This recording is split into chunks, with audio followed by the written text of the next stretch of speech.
Assalamualaikum warahmatullahi wabarakatuh. Halo semua, perkenalkan saya Rani Sartika, mahasiswa S1 Akuntansi Fakultas Ekonomi dan Bisnis Universitas Andalas.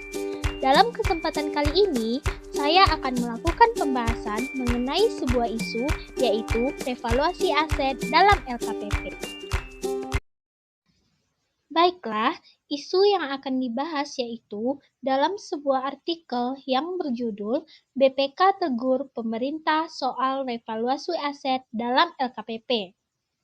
Permasalahan ini timbul karena terdapat kelemahan dalam penyajian LKPP yang perlu ditindaklanjuti pemerintah, diantaranya terkait revaluasi aset.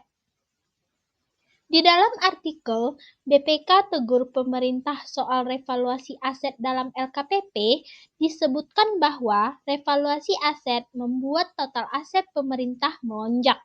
Hal ini dibuktikan dengan aset tetap yang direvaluasi mengalami kenaikan nilai wajar sebesar 4 triliun dari nilai buku sebelum revaluasi, yaitu sebesar 1 triliun.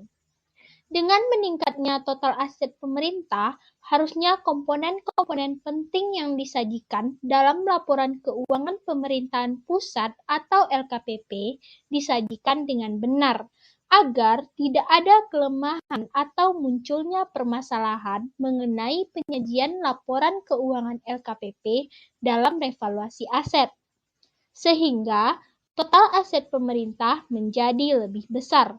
Hal inilah yang menyebabkan revaluasi aset menjadi catatan yang perlu diperhatikan. Permasalahan mengenai revaluasi aset di dalam isu BPK tegur pemerintah soal revaluasi aset dalam LKPP menjadi catatan yang perlu diperhatikan dalam penyajian LKPP. Berdasarkan PSAK nomor 16, jika jumlah tercatat suatu aset meningkat akibat revaluasi, maka kenaikan tersebut diakui dalam pendapatan komprehensif lain dan terakumulasi dalam ekuitas pada bagian surplus revaluasi. Namun, kenaikan tersebut diakui dalam laba rugi, hingga sebesar jumlah penurunan nilai aset yang sama akibat revaluasi yang pernah diakui sebelumnya dalam laporan laba rugi.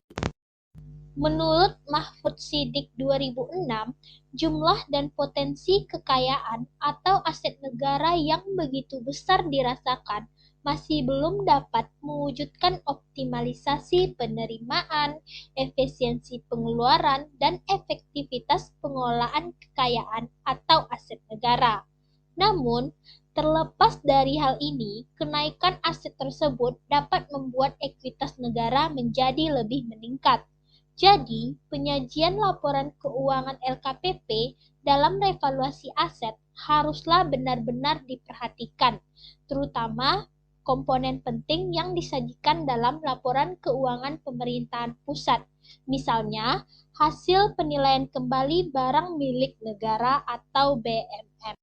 Berdasarkan isu BPK tegur pemerintah soal revaluasi aset dalam LKPP, di sini dapat ditarik kesimpulan bahwa di dalam penyajian LKPP, Badan Pemeriksa Keuangan atau BPK haruslah lebih memerhatikan komponen-komponen penting yang disajikan dalam laporan keuangan pemerintahan pusat, seperti hasil penilaian kembali barang milik negara atau revaluasi aset BMN, terutama mengenai revaluasi.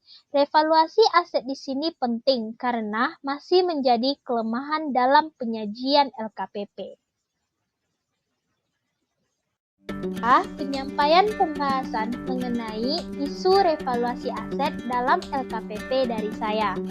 Terima kasih untuk yang telah menyaksikan dan juga mohon maaf apabila ada kekurangan.